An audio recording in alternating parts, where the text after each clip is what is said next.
another app I use also. It records the screen and it gives me summary of any meeting. It's a meeting note application. Okay, yeah, people are still joining. So we finished almost everything. We are at the very last two steps, monitoring progress and project closure. And these are still important, as important as the way we started the project. Because as a project manager, you want to make sure that your project is um, progressing, moving forward, that you are accomplishing what you planned. That's why we need to think of how we will monitor the progress even from the start. That's why we created the budget baseline, for example, the schedule baseline, and all the sub plans within the project management plan. So you can compare at any point and you take like a snapshot of everything in your project and compare it to where you're supposed to be. That's why, for example, we learned how to calculate the variances. And in some industries, variances are huge. For example, in construction, for example, or any industry that has a built environment, calculating the variances is very huge. And I have been talking to a big development company, and they told me sometimes we make good bucks from the variances when the variances are in favor of the project. So we managed to finish the work in less time, for example. So we are not paying the same wages that we planned in the beginning. So, you know, they are making some profit, yeah, some sort of a profit. So there are so many applications in the market that we use. Some of these applications can help in knowledge, for example, knowledge management. Some can help in collaboration and coordination. Some has features based on predictive approaches. Some have features based on adaptive approaches. So that's why, as a project manager, you need to understand your needs to select the right information system or application or software. Also, we have specialized applications. So back in the day, I'm talking 25 years ago, when I was interning in a military manufacturing facility, we had, of course, the MS project, the early versions of MS project, and also we had Primavera. These are somehow generic applications that you can apply almost in any industry, but there are certain applications you will find that it's suitable, or it is even designed for construction or contracting or small business. The city I live in, we have different business incubators, and I have seen some startups working on some applications in project management and in operations and in process management geared towards certain industry. So you need to have a good application or a system that can help you and even guide you on what data to collect. Um, and here I want to stop to differentiate between data and information. I'm not sure if I talked about this in class before. Are they the same, data and information?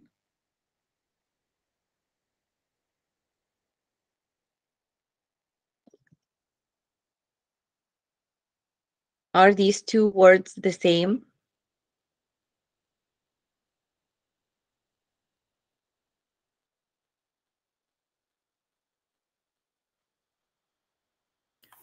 Information, it's interpretation of data. Yes, yes. Um, uh, Usually data are, I say always, it's an information without soul. But you said it perfectly. Information is an interpretation of data. That's why you collect the data and you transform it into information. Also, you need a system to support you throughout the people are still joining. Yes, throughout the project, you have to have some way to decide how and when and who will collect the data. That's why, for example, we have milestones. So we say, okay, we have these milestones by week 6, for example, we have to finish these tasks or the bulk of the deliverable. And also you assign some team members the responsibility of collecting data and updating the system. That's why the system has to have some knowledge management functionality. And we do analysis of data so that, for example, the earned value calculations and the variances comparing where we are now to where we suppose to be. And we need to generate reports because we share these reports with the team, with external stakeholders, with internal stakeholders. So we need to create reports. Also, we need to decide what data shall we collect, because at the end of the day, this is extra work you are doing. So you need to be strategic which data you are collecting and for what.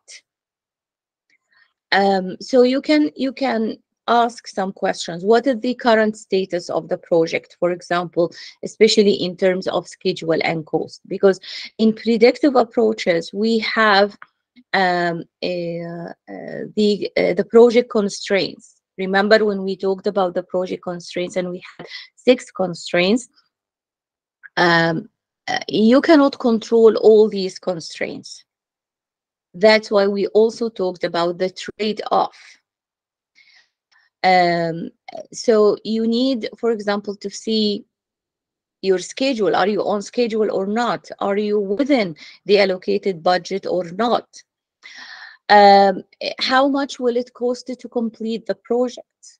That's why in many cases, you are over budget, you might need to use your contingency reserve, and in some other cases, you might go to the management reserve that's controlled by the senior management. It depends on the level of uncertainty of the project. when exactly you will complete. Do you need to accelerate the progress of the project? And we talked about this, and we have different approaches and methods that we use so we can accelerate the progress. Also, risk management is huge, and we talked about this.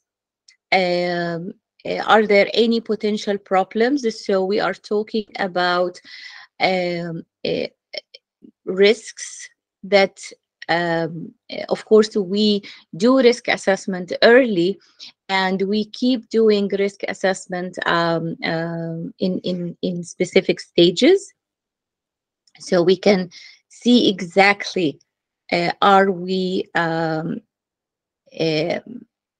you know are, are there any changes that can affect the project? For example, some real estate development companies in Egypt, for example, they made, of course, these are the projects that will take a few years to complete. They made all the calculations based on a currency exchange rates early few years back. And right now, they are facing huge problems because the currency exchange rates are skyrocketing. Availability of materials, for example. So that's why sometimes you need to study the project supply chain.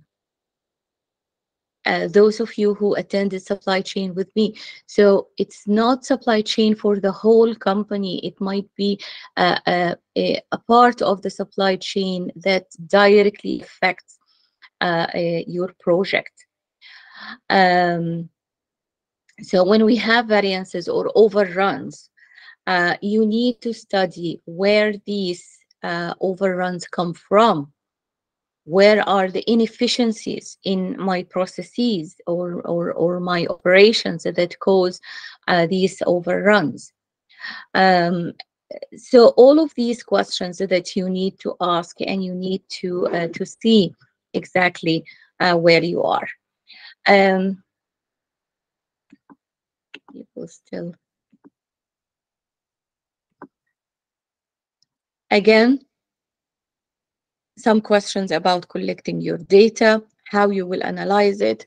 For example, in some industries, you might need a dedicated accountant for your project. And within your team, you might have some administrative staff like project coordinator, for example, like contract manager. If you are dealing with so many suppliers, you might need some team member to act as a contract manager to manage all the relationships, the legal relationships with your supplier. Also, for this reporting period, I told you before I worked in consulting, and my boss, he used to make the reporting period 30 minutes. We had to create our schedules 30 minutes by 30 minutes.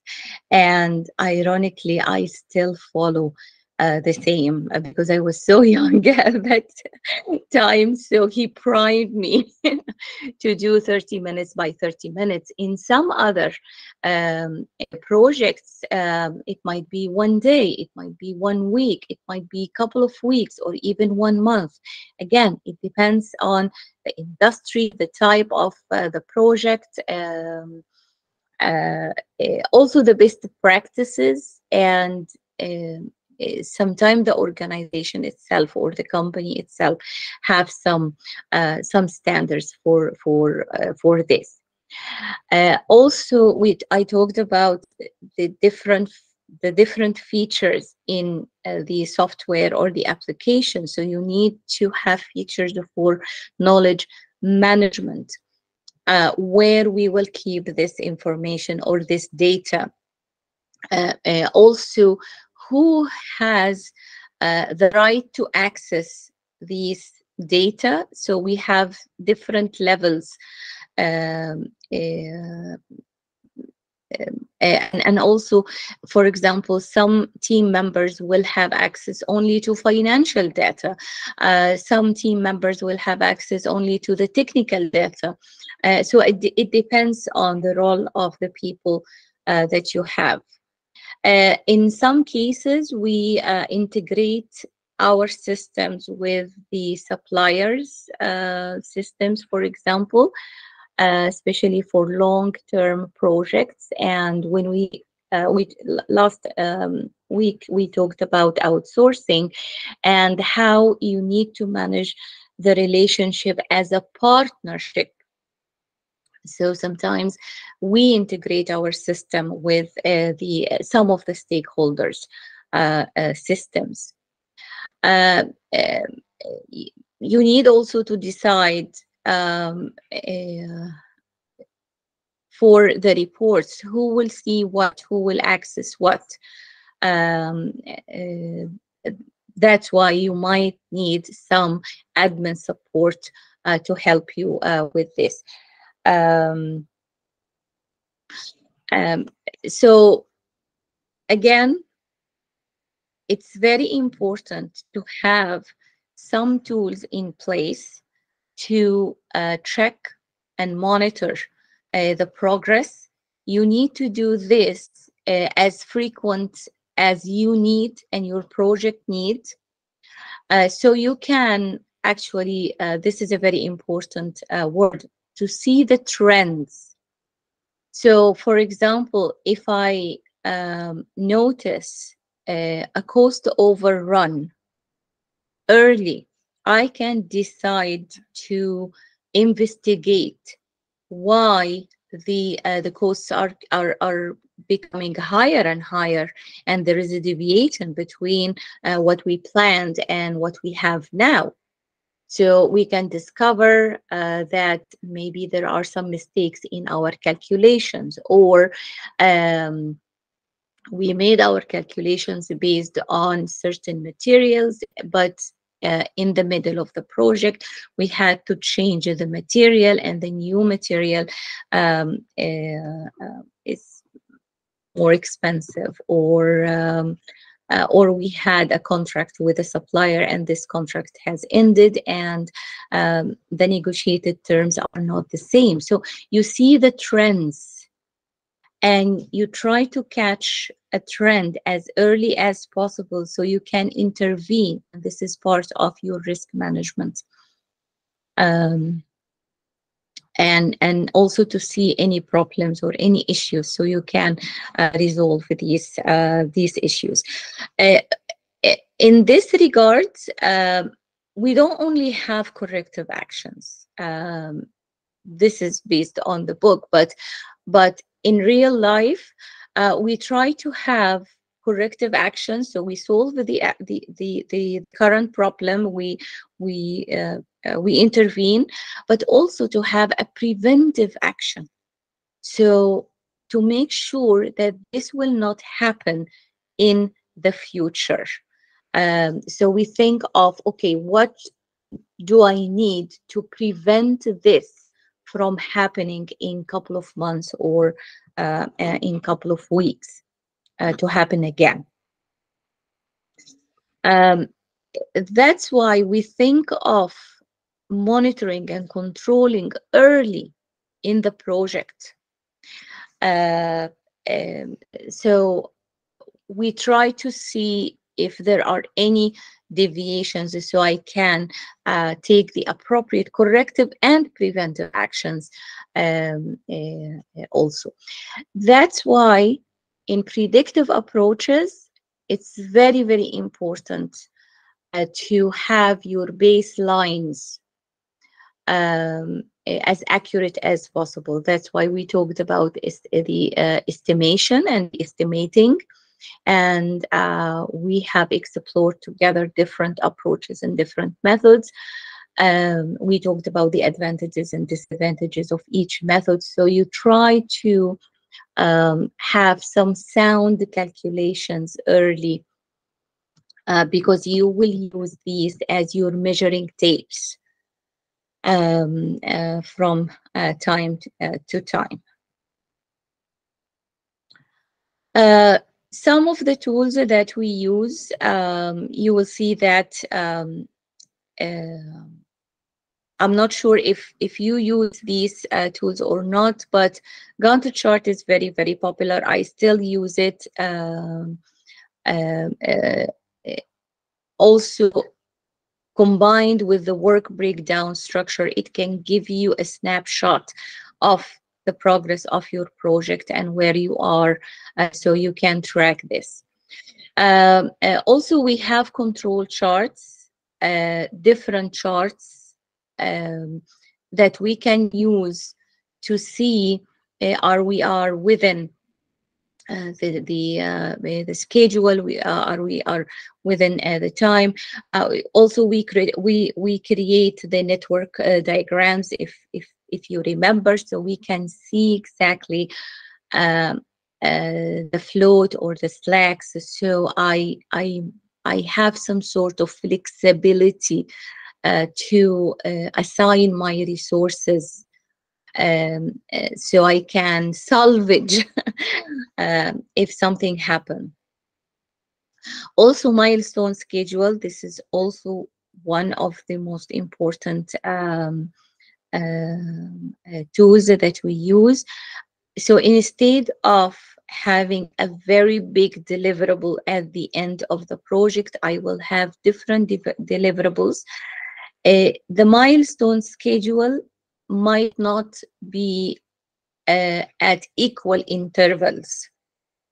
So, for example, I have a big milestone in a month, and I have another milestones in 3 months, and then I have another milestones in few weeks. So it's not at equal intervals. So, but I have these deliverables or partial deliverables that that I have to reach at certain points. So these are some examples of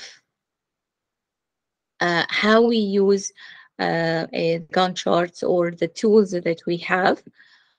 So we have, of course, the baseline.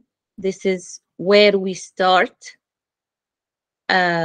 with the with the estimation methods that we decided it's appropriate for this project. And then we have this solid blue, the actual completed, and we have the differences. So the differences could be the slack, that we calculate. So this is the extra time, or the time that we have that adds some flexibility to the tasks. I can start this task as late as January 1st. And also we see, the hammock tasks or these the merge tasks. So I can see from the network diagram the relationship between these tasks together. And I have the remaining. So that's why we talked about some ways to accelerate the progress in your project.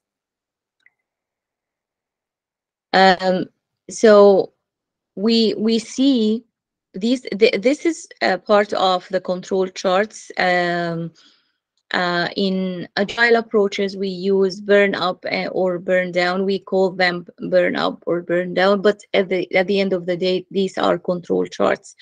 We use also control charts for detecting quality, for example. So we see at a specific point, that's why we have this line today, where we are So this 0, it means that there is no deviation from the baseline, the schedule baseline. And the blue line shows that at this day, we are ahead of schedule. So, for example, the first few points, you can see a trend. In some literature, they say if you see 7 points, this can show a trend. Again, it depends on your project. Uh, you can detect a trend with only 3 points, for example. So these first 4 points, it shows a trend that we are behind schedule. So maybe at day 4 or week 4 or month 4, the project manager uh, intervened and had some correction action. So they get the project on track, and they are even ahead of schedule. So they can make sure that they will finish on time. We talked about earned value management. And this is a nice history, and on YouTube there is actually very old videos talking about this concept when it is new, and it's very funny. They use the DoD here as Department of Defense in adaptive approaches. This abbreviation means definition of done. So it's very interesting to see the evolution here. So again, based on the data that you are collecting, you are calculating earned value, and um, some people with the financial background can even specialize in this function. For example, the accountant that has experience in a construction site, for example, managing the financial and the accounting functions in a construction site, might need some specialized knowledge in project management. So we do these calculations, so I can see at any point what is the value I earned, and I compare it to the planned value, and I calculate the variance, and from the variance I can understand if I am ahead or behind. And these are the inputs. So we have the earned value, we have the planned value, we have the actual cost, we have the cost variance. So, and we have also the schedule variance. So we make these calculations to understand, are we on time, are we behind schedule, or what. I'm not going to give you calculations, but I might include some questions about the definitions of these terms. So remember, I talked about the work breakdown structure several times and how important it is. The term work breakdown structure, usually we use it in in predictive approaches. In adaptive approaches, we might have a product backlog. So the product backlog has all the features that we need to do. Also, some fields, usually knowledge-based industries, we use a mix between. So we use a hybrid approach between adaptive and predictive approaches.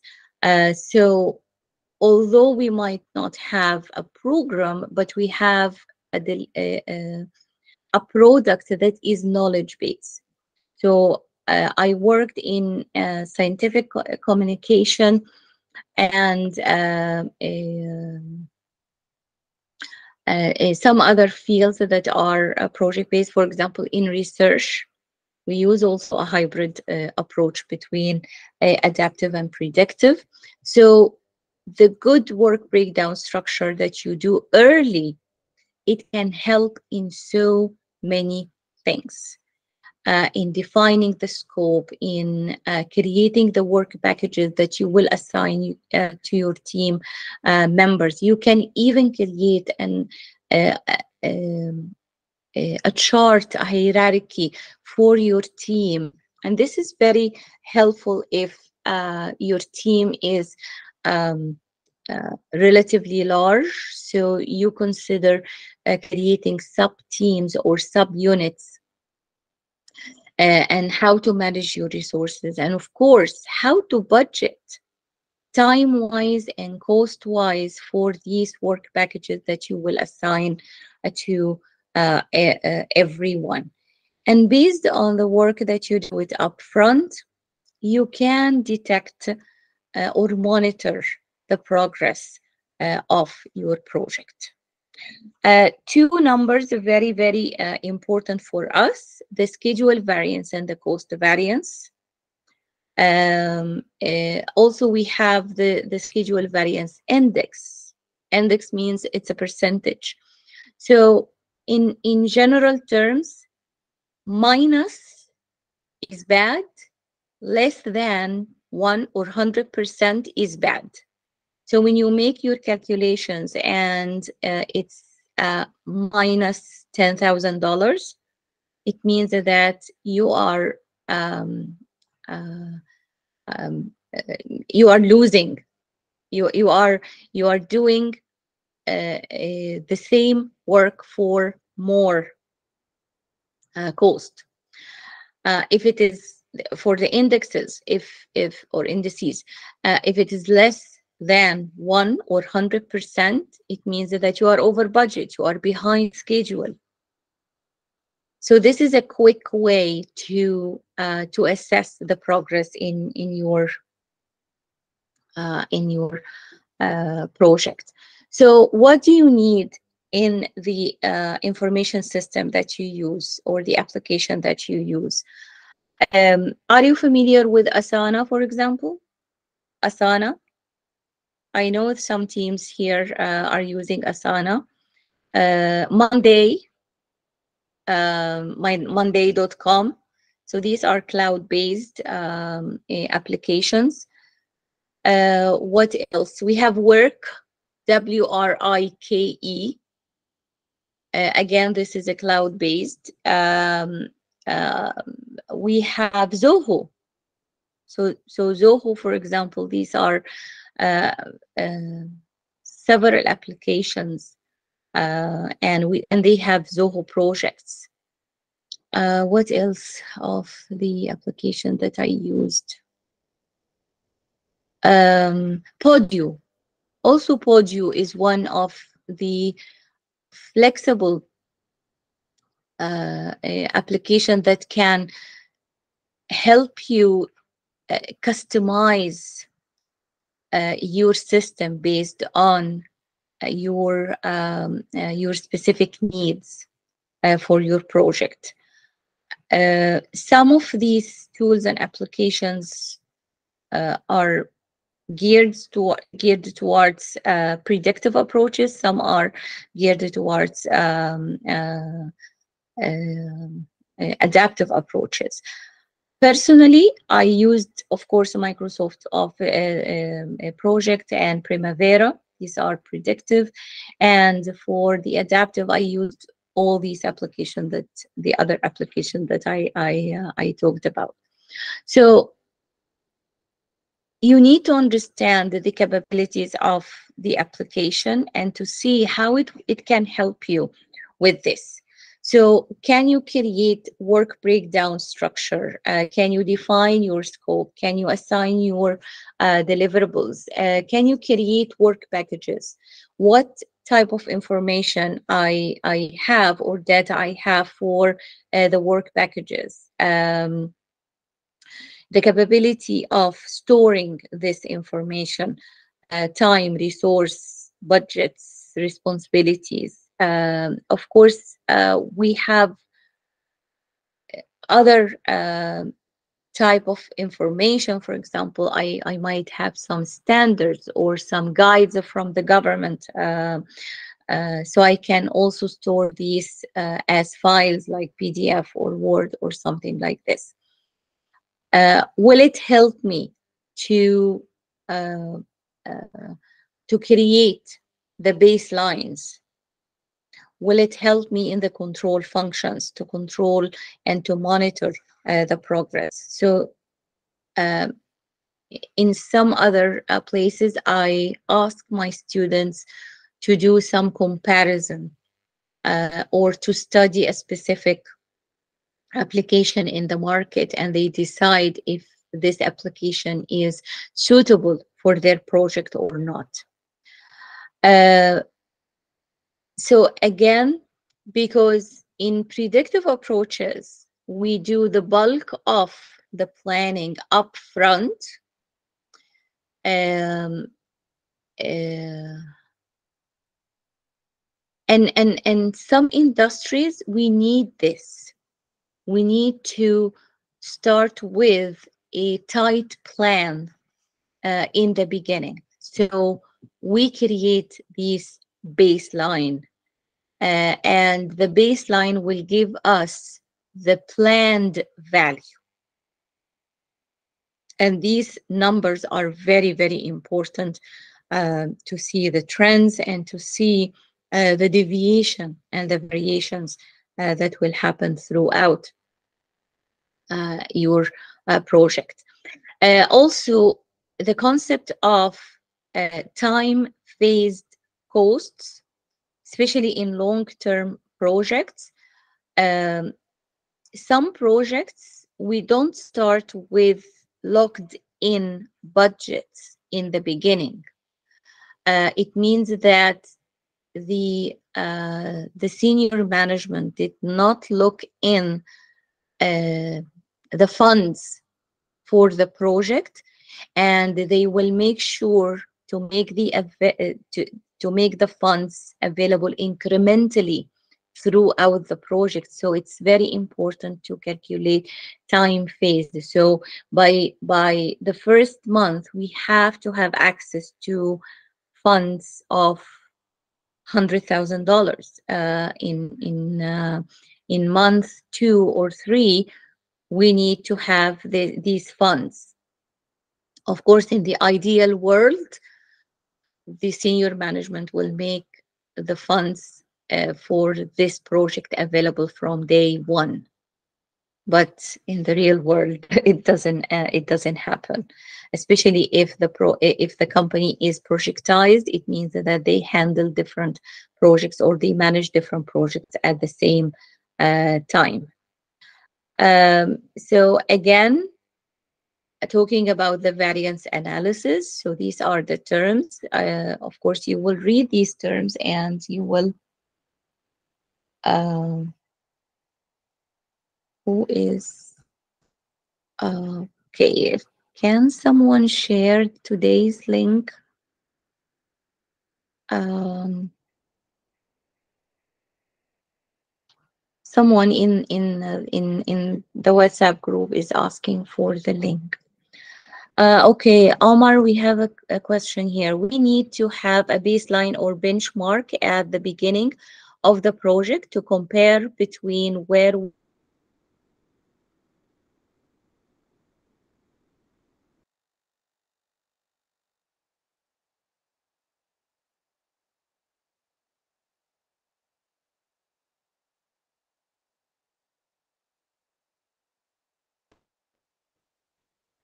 oh, sorry, I lost connection for uh,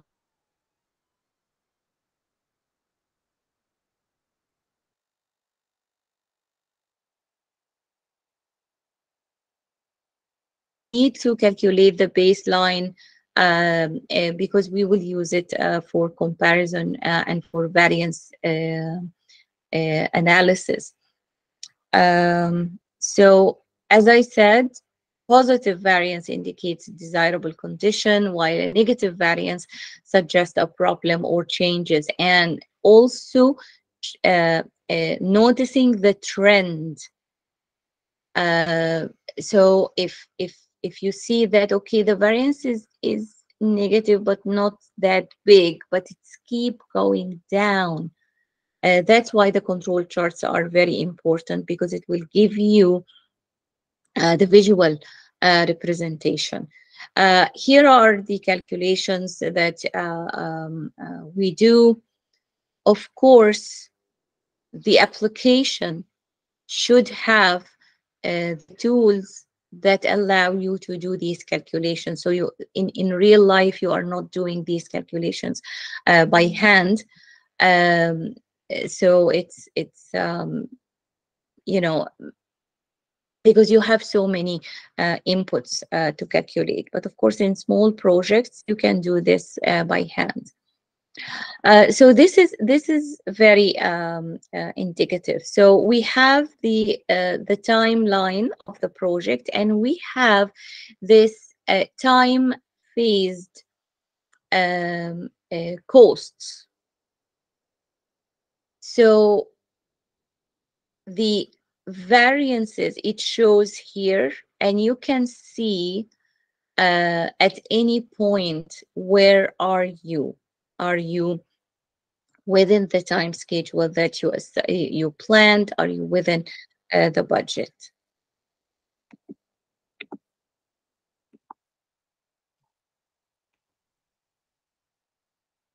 So um, also, we talked about assumptions before, and the importance of discussing assumptions with your team.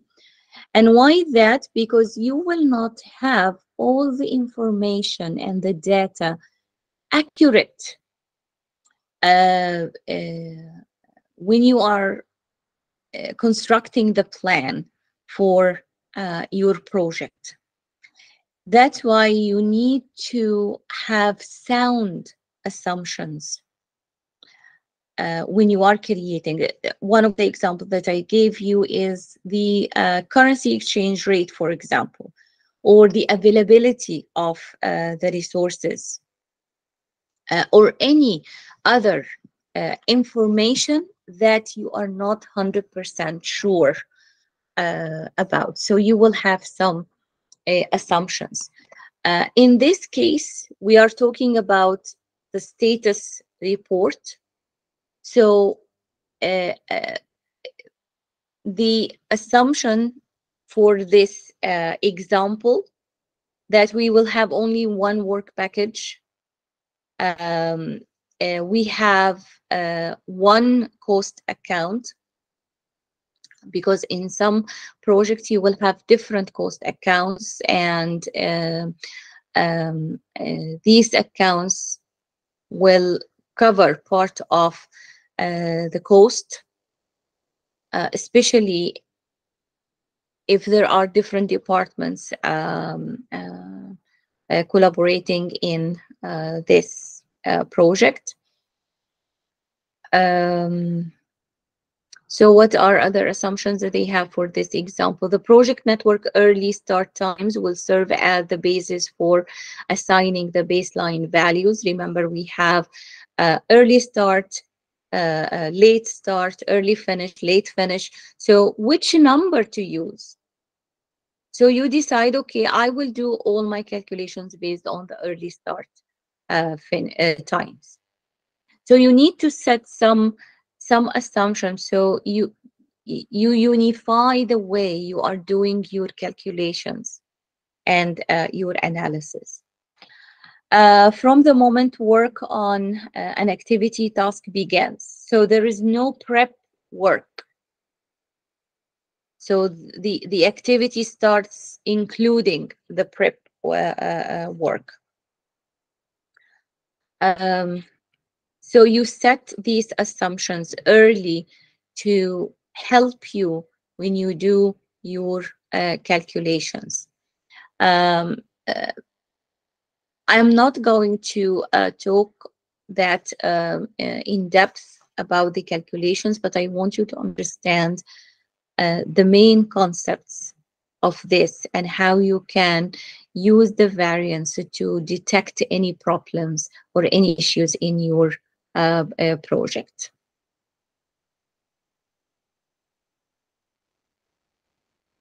So that's why it's very important to use the right application to help you with your project. So these are all the values that we calculate. Again, in general, as I said, if it is less than one, uh, so or the optimum is to equal one.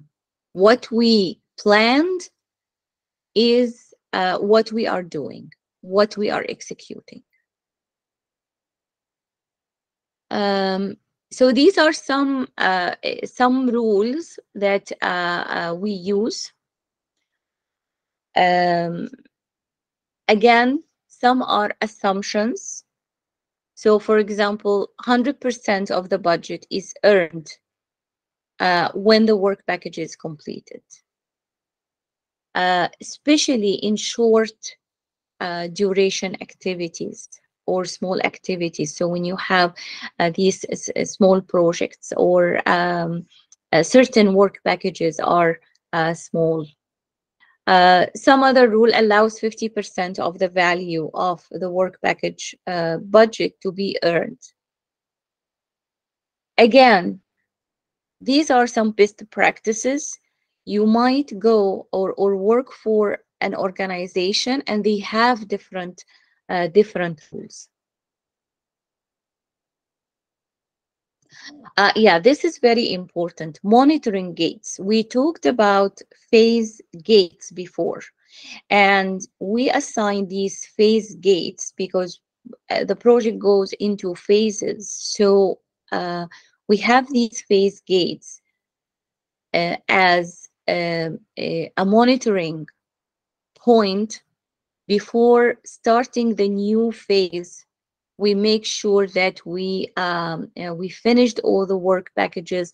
Are there any variances? Are there any deviations? So we can intervene before going into another phase. In some cases, we assign these gates with the deliverables. So at the same time, there are a milestone or sub-deliverables. We have a gate here, so we stop and we take some time to analyze the progress in the project. Sometimes the senior management will ask you, okay, you have some variations, some variances in your project. When do you expect to finish? Or how much will it cost us to finish this project? So we use again some of the analysis to forecast how much will it cost to finish this project, or how long will it take to finish this project.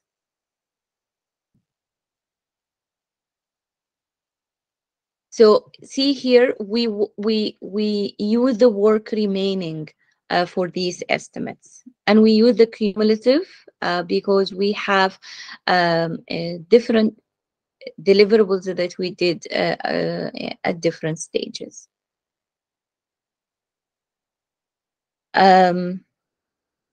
I will leave these parts for you to read. So, for example, some other control issues. So that's why we have these 6 constraints. So, for example, for the quality, you need to have quality control and quality assurance within your project, because you might be on schedule, you might be within the budget, but the variation and the deviation is actually happening in the quality of the work, or you are creating more risks in your project. So that's why risks is one of the constraints that we do. And we talked about the risk, and we said that we have positive risks and we have negative risks. So you need to exploit the positive risks or the opportunities, and to manage the negative risks, so it will not harm your project.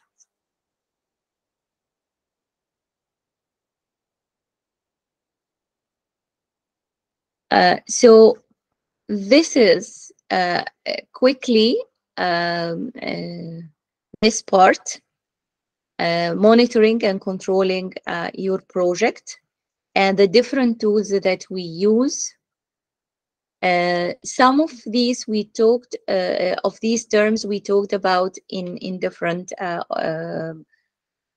chapters. For example, management reserve. I talked about this when we were talking about um, risks, for example.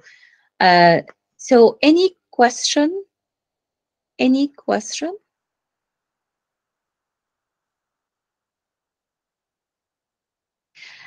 Of course, in your group assignment, you are creating the project management plan that will contain the baselines. So we are not actually executing any of these projects that you brainstormed. So we are focusing only on creating the project management plan. And as I said before, the project management plan is a living document. So when we start executing the project, there will be updates to the project management plan. But because we have the bulk of the planning early on, so we start with the project management plan that has different sub plans like risk management, quality management, even procurement. If procurement is huge in your project, you will create a procurement management plan dedicated for this project. But you will use your project management plan later to monitor the progress in your project and have the right corrective action if something happens, or also the preventive action to not to have these issues later. So, any question?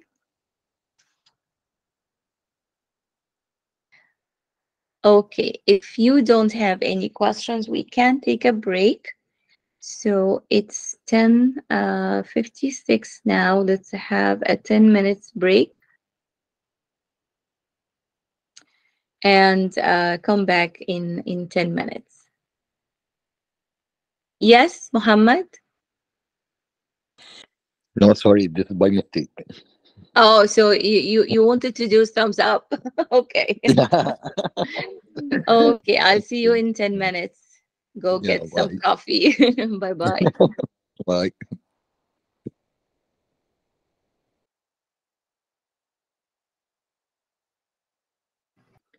Welcome back. Welcome. So now we are shifting gears towards the another chapter and another phase of project management, the project closure. And again, this is very important. All the phases are equally important, and project closure is one of the phases that many project managers start relax early. No, you have to close your project before relaxing all the way. Uh, I just want to say something about the monitoring progress, and also we talked about change control. this is not a step that we do it at the end. Actually, we do it throughout the project life cycle.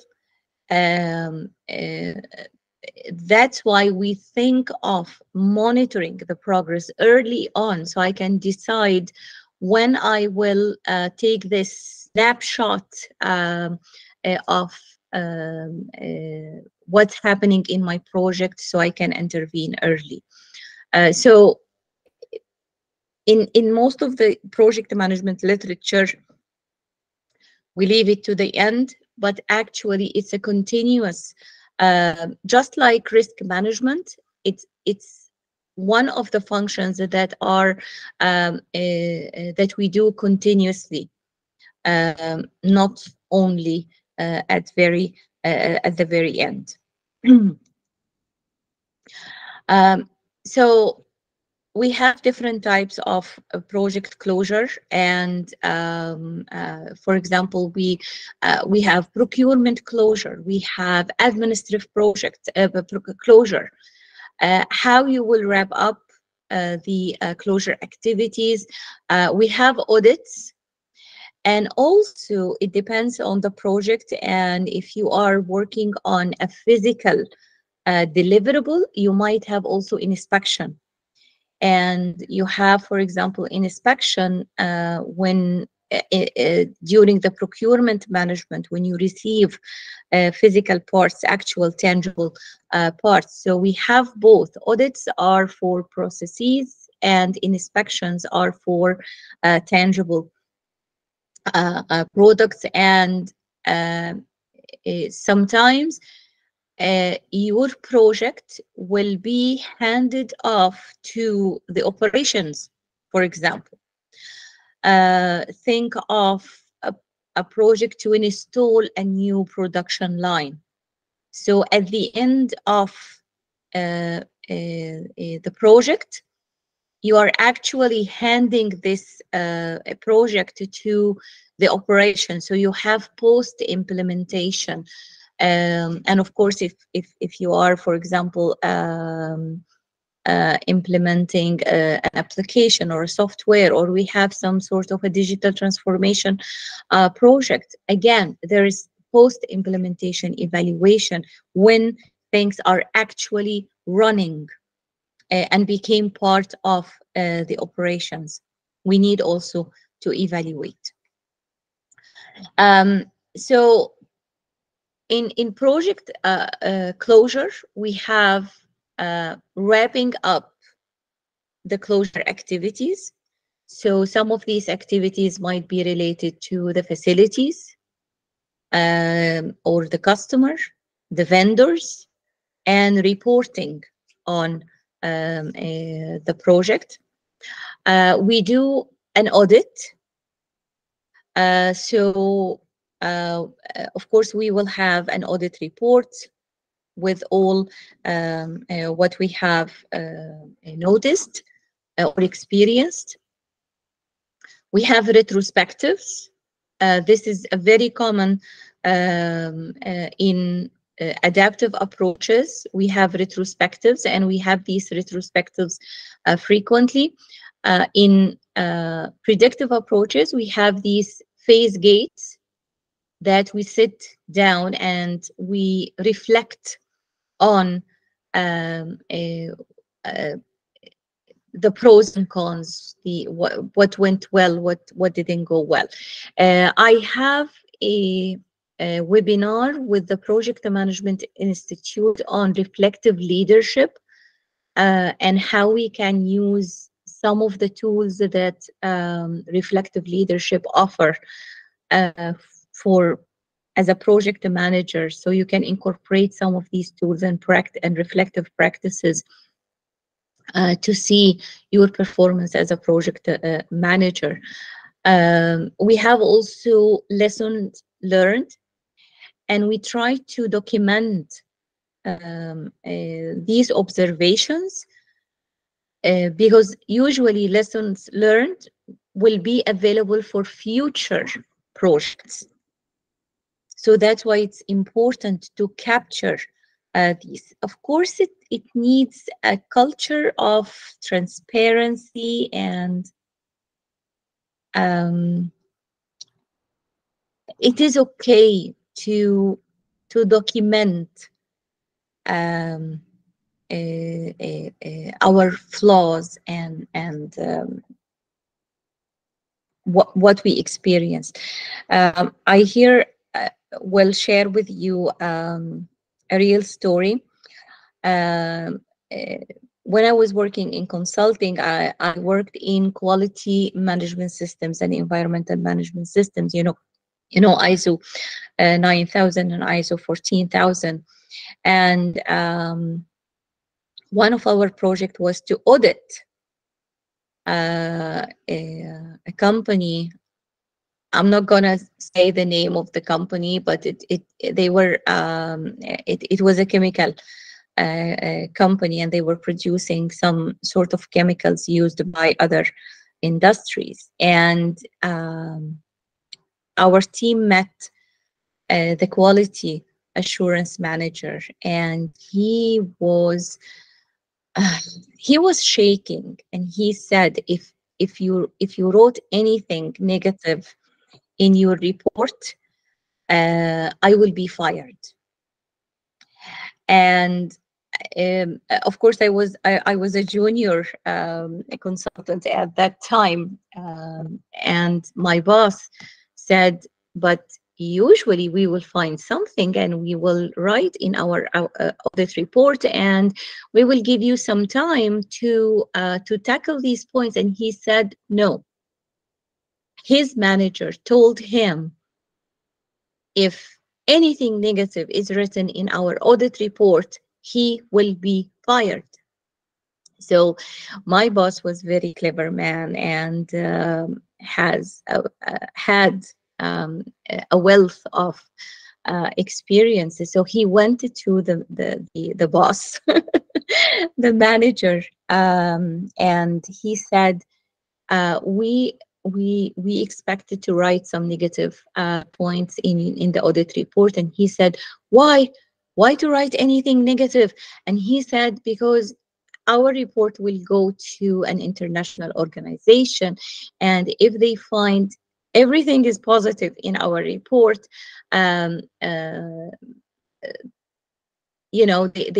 this will raise some red flags and some questions. So we need to have some negative points in the report to show that we did our audit appropriately, and we will give you some time to do this. And this is the norm when it comes to quality management systems and total quality and ISO. And so he primed the manager that we need to have some negative points in our report.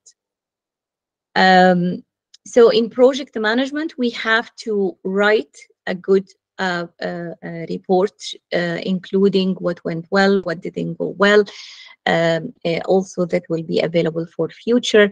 And also we do some performance evaluation. So we evaluate the team as a whole, and we evaluate individuals. And when we are closing procurement, for example, we do vendors performance evaluation, and sometimes we give recommendations to keep using this vendor or to search for other vendors. And in some cases, we share these reports with the vendors themselves. And all of these documents will be stored in a database, and it will be part of what we call the organizational assets. It will become an organizational asset, meaning that it will be available to other teams in the future. So we have different types of project closure: normal, or premature, or perpetual, or failed project, or changed priorities. So it depends on the status of the project and the changes in the conditions.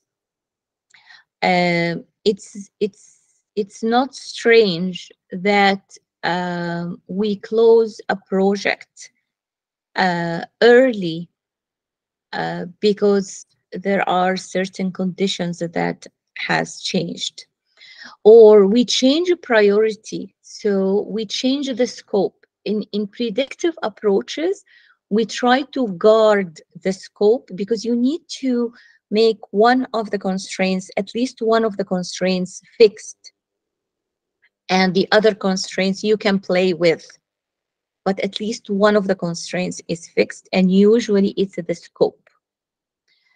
But if changes happened and the priorities changed, again, we need to close this this project. So some activity that you have to do, the most important is to get the acceptance or the approval from the customer. So sometimes you will not get your money until the customer signs approval or acceptance to the delivery. Also, you have resources, so you need to release these resources so they will become available to other projects, or they will go back to their functional areas. Or some team members will be assigned or reassigned to other projects. Also, very, very important when it comes to project accounting management is to close certain accounts. As I said, in many, many projects, you don't have one account for the costs of the project. It depends on the work package. Some work packages will be assigned to different accounts. So you want to close all the accounts. If you have open bills with with the vendors or your suppliers, you need to pay. It depends also on the contractual conditions.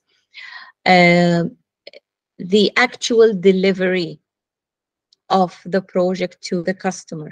And sometimes your customer is internal, in other cases, your customer is external, and of course, to create the final report. We actually have this or these activities as part of the work breakdown structure, because it's a phase of the phases. So when you do a work breakdown structure, we have a whole section for project management activities, because as a project manager, you are managing the actual work and the activity that you do to manage the actual work. So again, this could be part of your work breakdown structure. Different tasks, you can organize it in a specific way. It depends on the industry. It depends on the best practice. And you include these tasks and you assign certain people or yourself with these tasks, and even you budget time and money to some of these tasks. Also, we do some audits. The word audit is related to the processes. So you might have audits throughout the life cycle of the project. This is very important to monitor also the progress and also to monitor the effectiveness and the efficiency of the processes that you use. It's also a very good opportunity to see if you have any type of waste. That's why, for example, we have lean project management. So you can detect the value streams, and you see if any wastes are happening, or you have underutilized the resources, for example. So you can see or anticipate problems before it happen. And we have audits that we do after we finish the project. To conduct a project audit, um, it's very important to understand you are not fault finding. I always say I love to eat my dessert before I eat my main course. It means that I try to find what's positive, what's good, what's going good, or what's going well, before I try to find faults. Although my brain as a consultant, I see the gaps very easily. So I have to take this deliberate decision to talk about the positives before. So it's not a witch hunt, you are not fault finding. Um, uh, Also, you are a leader. In addition, being a project manager, you are a leader. So the delivery of the findings is very important. The language that you are using is very important. Um, I remember I worked in an organization where using the word shall do this is appropriate. Then I worked in another organization, and they had a problem using this language because they understood it as inflexible. You have to do 1, 2, 3. So and they used the language of recommendation more than do 1, 2, 3. So it's recommended to do this. So again, the language is very important, especially if you are dealing with individuals and groups. Uh, don't uh, don't talk about people's personalities. If you have to talk about something, talk about people's behavior. You behaved or they behaved in this way, which was detrimental, for example, or something like this, but not personalities, not the identity of people. Uh, eh, Audits are tricky because the auditor has some sort of authority based on the job they are doing. So we need to be very, very diplomatic. Sometimes you don't do, as a project manager, you will not do the audit yourself. Also, in many cases, the audit has a team, not only one person. In some cases, it's only one person. Try to find evidence. So we are not saying, I think, I feel. No, I noticed. No, we have to find evidence. So our comments are evidence-based. We call it, even in research, we call it, these are claims, unsupported claims. So you need to have support. Supporting your the points. We have a point here. In closure, we have to complete the administrative financial activities and reflecting on in our experience by capturing the lessons learned and what we gonna replicate and what isn't. Am I right? Yes, you are right, and you wrote it eloquently. Yes, when we talk about the activities of closure, we have administrative, we have financial, and of course the retrospectives or the lesson learned. But also we have different types, as I talked about. Sometimes we need to close the project prematurely. Um, um, um, so there are other types of closures. Um, Also, the role of senior management is tricky. It depends on the culture. It depends on the national culture.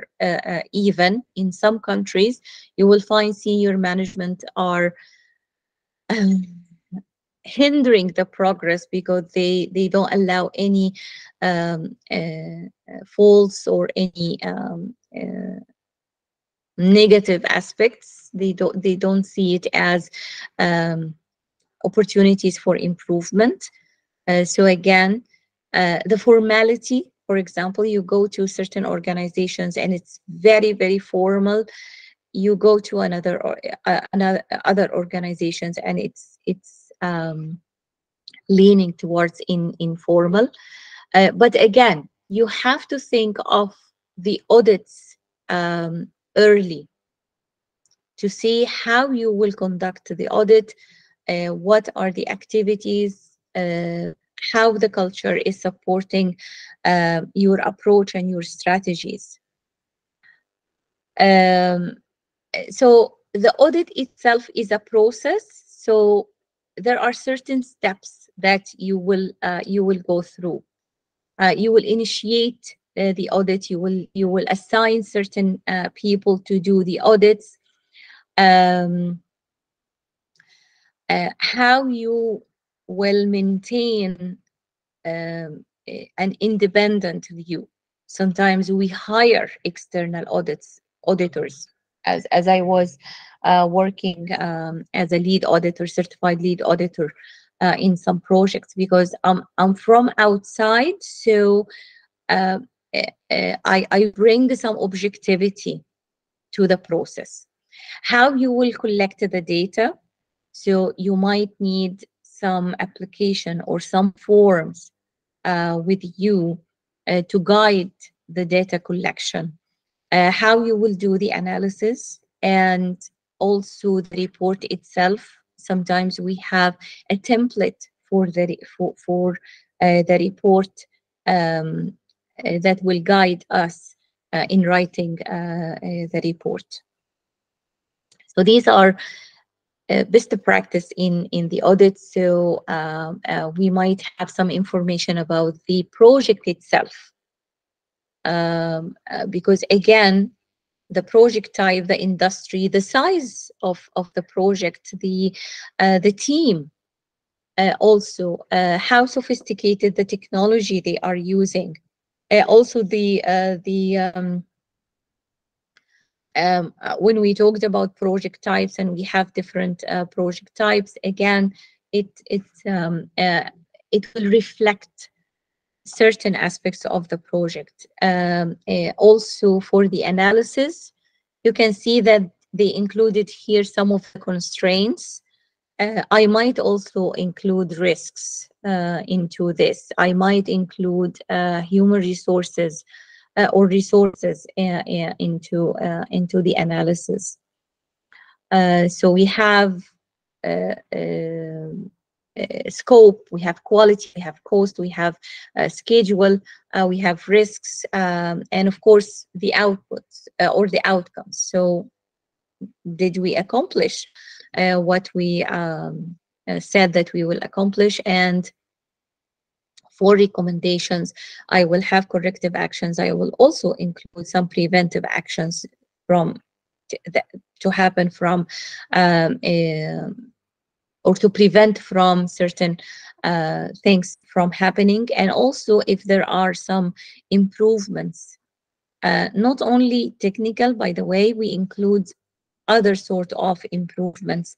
I might, for example, recommend the project managers to get some training in leadership, or they include some team building activities early in the early stages.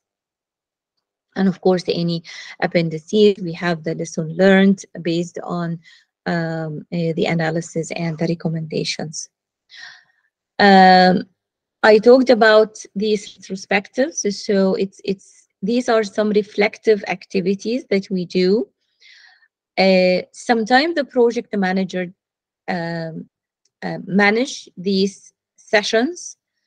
In some other organization, they hire an external facilitator, or they have a facilitator in-house, for example, to manage these, because it's somehow emotional, especially if you have some commitment issues, or you have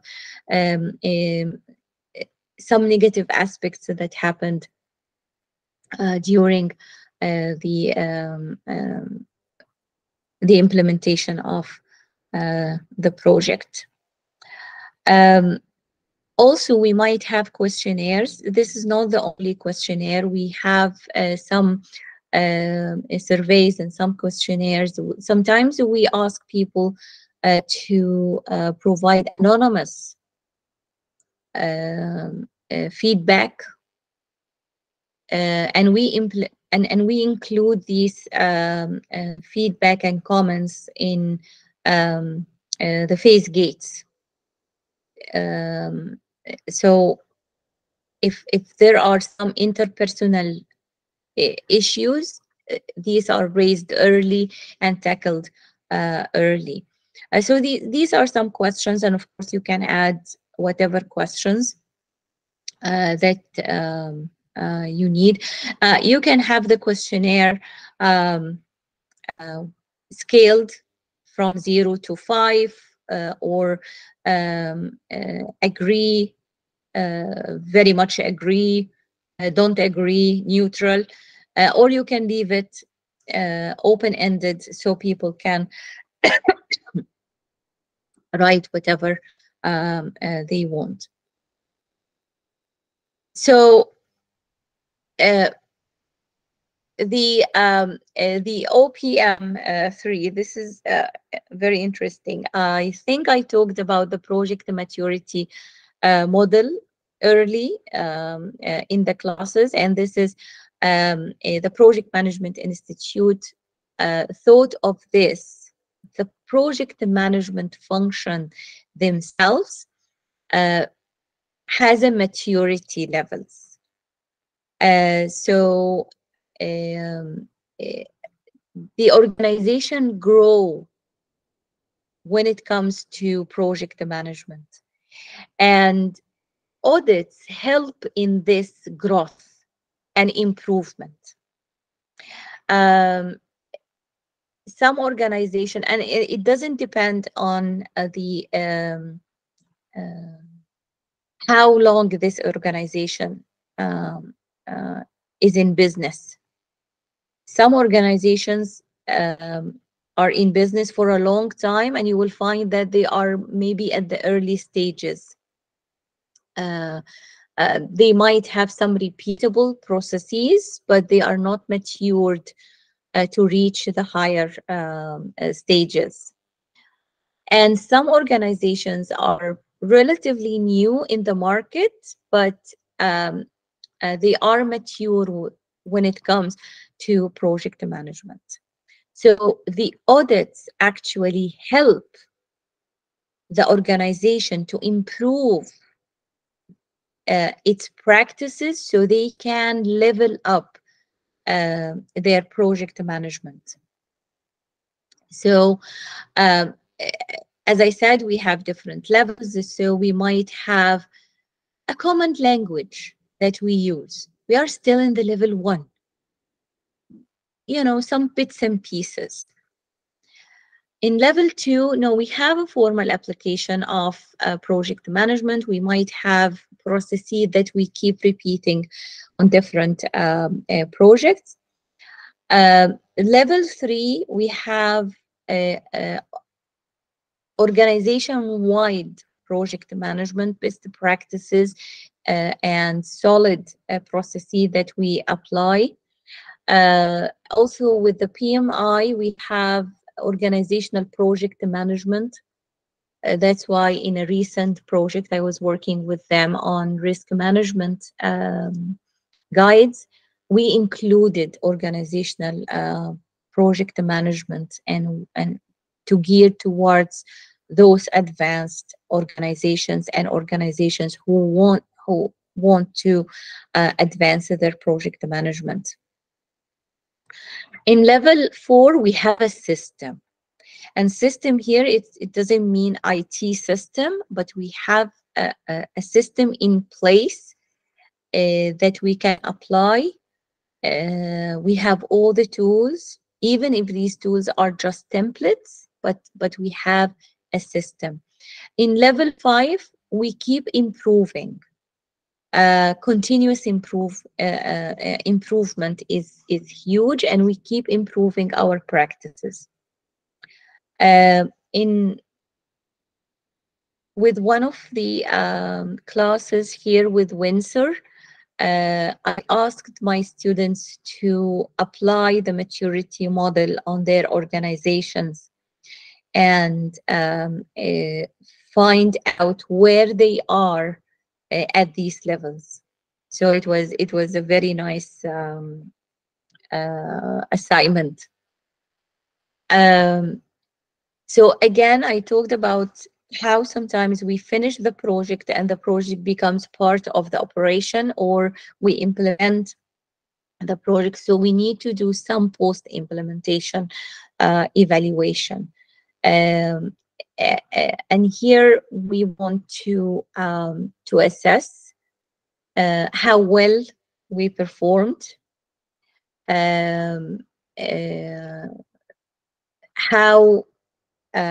how well we got along, how we tackled the issues when they arise. Also, in implementation evaluation, sometimes we evaluate the integration of the project with the operations. So we include also this in the post-implementation evaluation.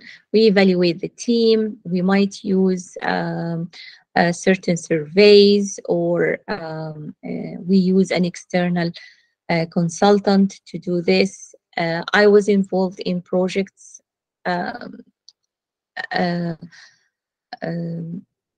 where I acted as this external consultant so we can do these evaluations. We use lots of tools and lots of surveys. Some of the surveys will be anonymous. Some of the surveys we insisted to be unanonymous, so known people are known. Sometimes we have some workshops where people come together and they speak out loud of the issues they faced or the good things that they had. And it's difficult when it comes to performance reviews. It's difficult. And if you ask any manager, not even a project manager, some of the difficult issues they face, they will tell you performance reviews. I yet need to see a manager who enjoys performance reviews. And I know some people here works in HR, so they might give us some hints how to conduct good performance reviews. Some organizations have internal mentors.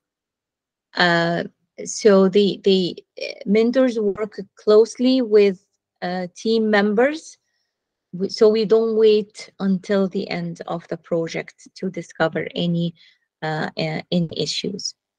Being fair is difficult. It's easy to say be fair, but in implementation it's not. Also, avoiding comparisons, again, it's difficult because as human beings, we need benchmarks. And I talked about the origin of the word benchmark before. So we need these benchmarks so we can assess if this is a good performance or not, or can we improve this or not. So instead of these comparisons, early in the project, we establish standards. Sometimes we have what we call team contracts. So the team come together and they write certain standards to deal with each other and to hold each other accountable. And these team contracts acts as performance standards. So when we compare, we don't compare people to people, we compare performance against performance standards. So this is something that I really encourage you to use performance standards so you avoid this. Also, asking questions is very important. Um, Asking questions will encourage people to speak up and to talk. So, any question about the topics that we covered? I know you have lots of readings, so please, early on, try to read your material, skim your material. Also do your knowledge, test your knowledge early on, because I will open the exam on the 25th.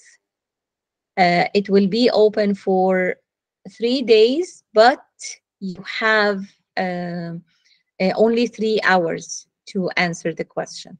Those of you who had exams with me before, they know this. Although the exam will be open 3 days, it doesn't mean that you have 3 days to answer the questions. No, within these 3 days, you will start the exam, work on the exam for 3 hours, and that's it. So, any question? Yes, Professor. Could you Yes. please provide some guidance? What should I reflect in my individual assignment from these 2 chapters? Because I wrote too much, I think I need to shorten it, and I want to know. No, don't shorten. Don't shorten anything. If you wrote anything, just keep it. Don't shorten anything. Okay, what the important points I should, I don't know, prioritize or to make more, give more information about? Okay, let me open the individual assignment. Okay, I asked you to identify some projects from your experience or from your organization. You don't need to share, proprietary information or anything. You just need to show me that you understand. So the first part is what type of this project is. Is it a strategic project? Is it related to a strategic objective? Is it will it help the strategic plan of the organization? Is it operational? Will it help with the operations, improving the operations, for example, raising productivity? Is it innovative? You are innovating something new? Is it a research? Is it compliance? And we talked about these different types of projects. Or maybe it's a totally different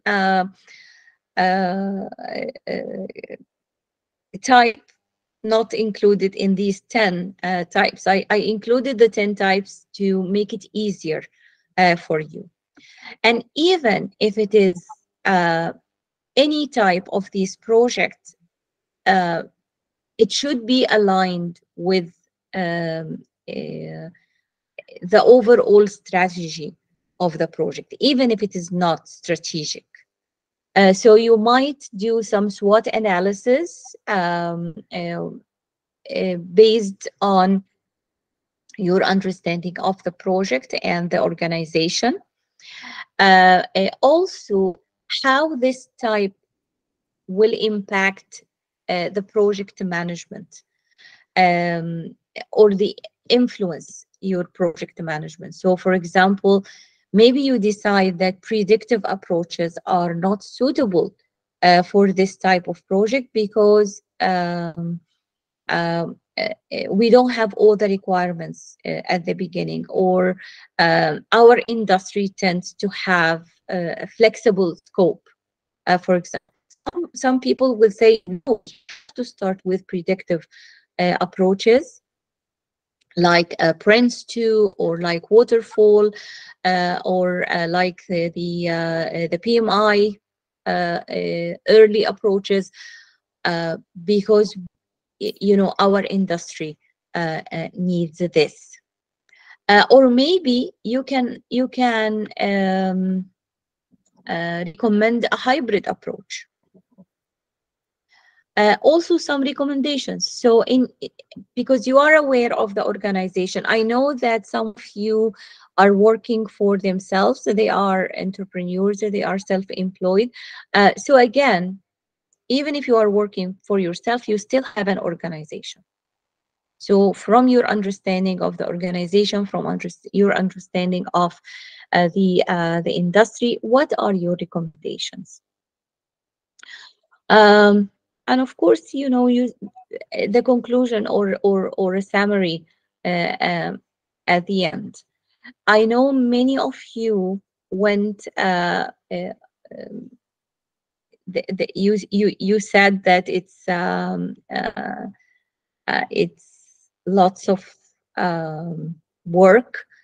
Some of you said, I don't have information about 5 projects, and they asked to include less number of projects. Again, it's okay, but don't bring only one project. Also, some of you, they said, can I use different organizations? For example, one project from a company I worked with and one project from another company. Yes, you can. Yes, you can. But when you do your analysis and specifically the strategic alignment analysis, you have to think of the, let's say, the mother organization for that project.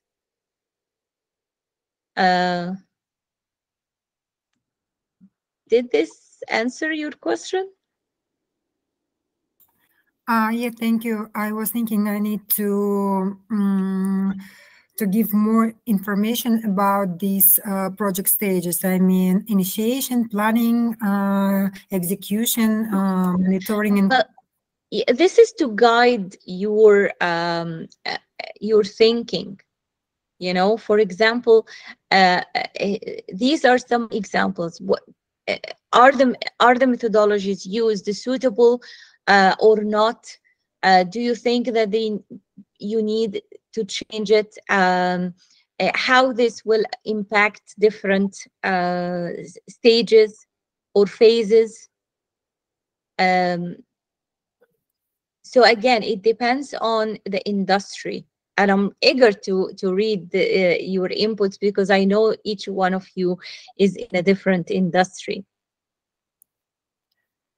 Okay, thank you very much, because I tried to give more information and to make my work more precisely, like how it was in reality. So I will think maybe I will shorten it a little bit because it's too much pages and I don't want to give you more work. No, don't cut anything. I will enjoy reading what you will write. Thank you. Yeah. Any other question? Yes, Professor, about Yes. our final exam. What's our scope? It's all the chapter. Well, yeah, all the chapters. multiple choice? Yes, multiple choice. All multiple choice. Oh my God. And all is coming from test your knowledge. Thank you, Professor. Yeah, that's why I was saying about test your knowledge early. When you go and you skim your readings, go and read the questions and see what type of questions. And if you don't know the answer, try to find the answer. And yeah. Any other question? Any other question?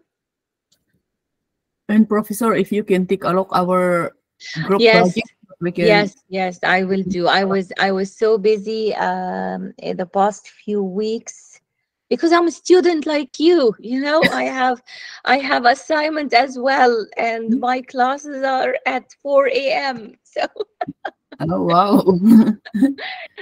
yes. So so I was also taking some exams. So I will read your email and I will get back to you. Yeah. Thank you very much. Yeah.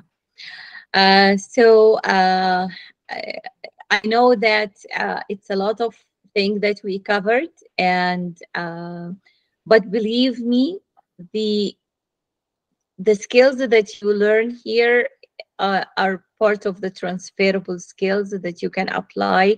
That's why I try to give different examples from different industries as much as I can, so all of you can relate to the concepts that we are talking about. So enjoy the rest of the day, or have a sound sleep, sleep tight, and I'll see you next week. Again, we still have packed. So next week we will talk mainly about agile project management and adaptive approaches, and I think many of you will benefit from this because not all of you work in construction, for example, or some of you are in banking, some of you are in IT, some of you are in non-for-profit organizations or knowledge-based organizations, so or industries. So you will benefit from this. So goodbye, everyone. Have a good day. You too. Bye bye. Bye. Thank you. Bye bye.